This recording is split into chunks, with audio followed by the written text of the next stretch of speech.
ये बात जरा श्रीनगर जम्मू कौमी शाहरा की भी करते हैं। जो लोग इस शाहरा पर सफर करना चाहते हैं उनके लिए बिल्कुल भी अच्छी खबर अभी तक सामने नहीं आ रही है, क्योंकि आज दूसरा दिन है जब श्रीनगर जम्मू कौमी शाहरा लगातार बंद है। ताहम बालाई इलाकों के अंदर आज मतला बरालू तो जरूर रहा, लेकिन बेहतरी जो है वो नुमाया सामने आई है। एयर ट्रैफिक और ट्रेन सर्विस बहाल रही। वादी कश्मीर के अंदर हाईवे ब्लॉक रहा है और महकमे मौसमियात की पेशन गोई के मुताबिक फिलहाल आने वाले 10 दिनों के अंदर अब कहीं जगह पर भी किसी तरीके से भी बर्फबारी या इस तरीके का कोई भी इम्कान जो है वो नजर नहीं आ रहा है। और अब बर्फ हटाने का काम भी जो है वो बड़े पैमाने पर शुरू कर दिया गया है। शोपियां के अंदर की बात करें, कुलगाम की आप बात करें, वेरीनाग की बात करें, जूरू, अनंतनाग और पहलगाम के बालाई इलाकों की बात करें तो रास्ते बनाने का सिलसिला जो है वो शुरू कर दिया गया है। और इसी तरीके से इस वक्त काम जो है वो चल रहा है रामबन बानिहाल सेक्टर के अंदर भी, ताकि शाहरा को कामिल आमदरत बनाया जाए। लेकिन जब ये पस्सियां गिरी मामला और भी सामने आया। रिहायशी मकानों को नुकसान पहुंचने की भी इतलात आ रही है। सीधे आरिफ वहीद के पास सबसे पहले चलेंगे ताकि पता लगे कि सूरत हाल किस तरीके की है, क्योंकि वहां से इतलात यह है कि कौमी शाहरा पर पस्सियां हटाना, कौमी शाहरा को काबिल आमदरत बनाने के दौरान रिहायशी मकानों को भी नुकसान पहुंचा है। और अब बाज़ाब्ता तौर पर जिला इंतजामिया रामबन जो है उन मुतासिरा खानदानों के साथ राब्ते में है और एक माकूल निजाम बनाने की कोशिश जो है वो की जा रही है। जहां एक तरफ से इंतजामिया इस हरकत में है कि कौमी शाहरा को काबिल आमदरत बनाया जाए, वहीं दूसरी तरफ बालाई इलाकों से भी जो लगातार खबर आ रही है कि वहां से हाईवेज और रास्तों से बर्फ हटाने का काम भी शुरू बहुत जल्द किया जा रहा है। और वहां से भी डोजर और मशीनरी को हाथ में ले लिया गया है ताकि सड़क काबिल आमदरत हो, क्योंकि अब आने वाले 8 से 9 दिनों तक मतला बरालू तो जरूर रहेगा, लेकिन कहीं जगह पर भी बर्फबारी का कोई इम्कान नजर नहीं आ रहा है।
थोड़ी देर में हम चलते हैं जी बानिहाल भी, जहां से मजीद खबर का हम अपडेट लेंगे, क्योंकि कहा जाए कि काफी प्रॉपर्टीज को नुकसान पहुंचा। लेकिन बालाई इलाकों की सूरत हाल क्या कुछ है, सीधे चलेंगे हम। इस वक्त हमारे साथ एमसी चेयरमैन जूरू वेरीनाग मोहम्मद इकबाल अहंगर साहब हमारे साथ हैं। अहंगर साहब बहुत शुक्रिया जी ज्वाइन करने के लिए। खबर यह है कि बालाई इलाकों के अंदर काफी ज्यादा बर्फबारी हुई है, 3 से 4 फुट के आसपास भी कहीं पर हुई और 2 फुट से भी ज्यादा बर्फ जो है वो इलाकों के अंदर रिकॉर्ड किया गया। और खबर यह है कि अभी भी राब्ता सड़कों से बर्फ नहीं हटाया गया है। कब तक ये मामला दुरुस्त हो सकता है और काबिल आमदरफ्त ये पूरा इलाका हो सकता है? सबसे पहले मैं शुक्रिया करना चाहता हूं गुलिस्तान चैनल का, जो वक्तन फौक्तन वॉइस ऑफ पीपल जो है या लोगों की आवाज बनी है। उसके अलावा जो हमारा एरिया है पीर पंचाल के दामन में पड़ता है डूरू वेरीनाग में तकरीबन अब तक जो 4 सुपेल्स बर्फ 7 फुट से ऊपर बर्फबारी रिकॉर्ड हो गई है, 4 सुपेल्स में कंटिन्यू।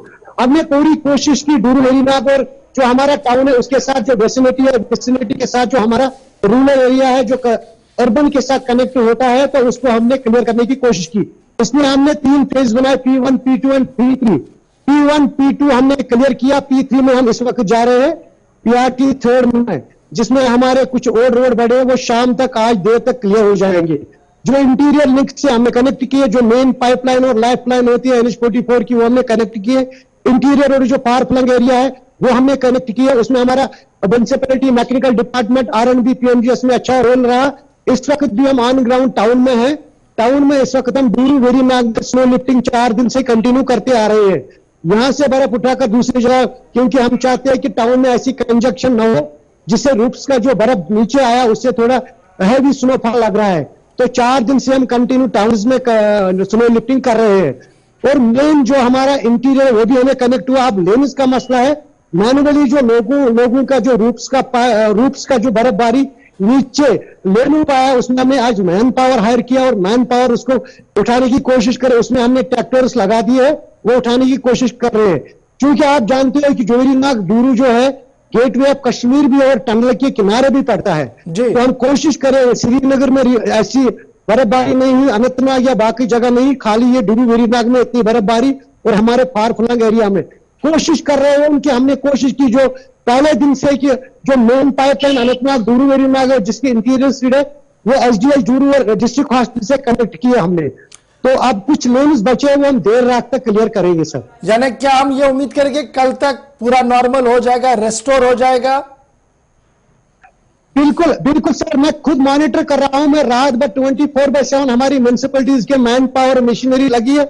उसके साथ RNB और डिस्ट्रिक्ट हेडक्वार्टर से डिस्ट्रिक्ट हेडक्वार्टर से हमारे डिप्टी कमिश्नर्स को मॉनिटर कर रही है। खासकर हमारी director local bodies Kashmir miss मात्रा मासूम इसमें खुद मॉनिटर कर रही है। जो पहलगाम एरिया है, डूरू वेरीनाग है, कुकरनाग है, काजीगुंड है, खुद मॉनिटर जहां हाई स्नोफॉल हुआ है।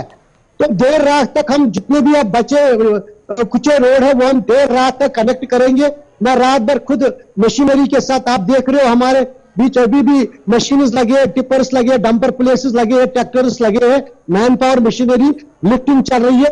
देर रात तक जितने भी बाकी बचे रोड हम कनेक्ट कर देंगे। बहुत बहुत शुक्रिया जी हमारे साथ ज्वाइन करने के लिए। बढ़ते हैं जी आगे, जरा मेरे साथ आरिफ भी ज्वाइन कर चुका। आरिफ, अपडेट कीजिएगा। खबर यह है कि आसपास के इलाकों के अंदर आज जो पत्थर गिरे हैं नेशनल हाईवे से उससे काफी ज्यादा नुकसान हुआ है और जिला इंतजामिया भी काफी मुतहरिक वहां पर नजर आ रही है।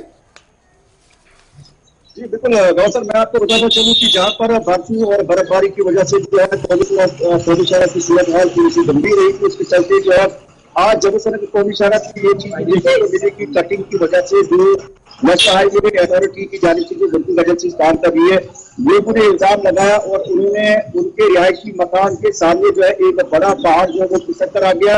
लोगों ने इल्जाम लगाया कि वर्किंग एजेंसी जो है अनप्रोफेशनल तरीके से कटिंग करती है, जिसकी वजह से तकरीबन 61 मकान जो है 61 जो रेजिडेंशियल हट है वो बिल्कुल तबाही के कगार पे है। और क्योंकि जिस तरह से स्लाइडिंग वहां पे हो रही है और जो एडमिनिस्ट्रेशन के साथ भी हम वहाँ उस बंधन रामसू के इलाके में उस पहाड़ी पे गए तो वहां पर बड़े बड़े जो लैंड के बिल्कुल बीच में बड़े क्रॉसेज हो गए, जिससे कि मुस्तकबिल में बादशू को जो है वहां पर रिहायशी के लिए जो है वो बिल्कुल परेशान हो सकती है। इसलिए उन्होंने रिहेबिलिटेशन के हवाले से जो है एडमिनिस्ट्रेशन का अभी तक क्या कुछ करना और कितना नुकसान जो है वो हुआ है रिहायशी मकानों को? देखो सर, मैं आपको बताने की कोशिश करूंगा कि जहाँ पे 90 डिग्री से जो है स्लाइड हुई है उसमें की ऊपर जो मकान है तो ये मकान के अंदर जिस तरह से सूरत हाल है, अगर मजीद बारिश होगी तो उनकी बारिशों का मौसम मुस्तकिल में हो सकता है तो कहीं ना कहीं के उनको जो है बहुत ज्यादा नुकसान हो सकता है। इसलिए उनका मानना था कि इंतजामिया तक भी जो है ये बात पहुंचाई गई थी, जो हमने एडमिनिस्ट्रेशन के साथ भी बात की, लेकिन उस चीज को जो है थोड़ा सा सीरियस नहीं लिया गया और नतीजा ये है कि आज जिस तरह से वहाँ पे सूरत हाल है। अच्छा, जल्दी से जरा ये भी बताइएगा कि श्रीनगर जम्मू कौमी शाहरा की सूरत हाल क्या है, क्या कल तक काबिल आमदरफ्ती हो सकती है?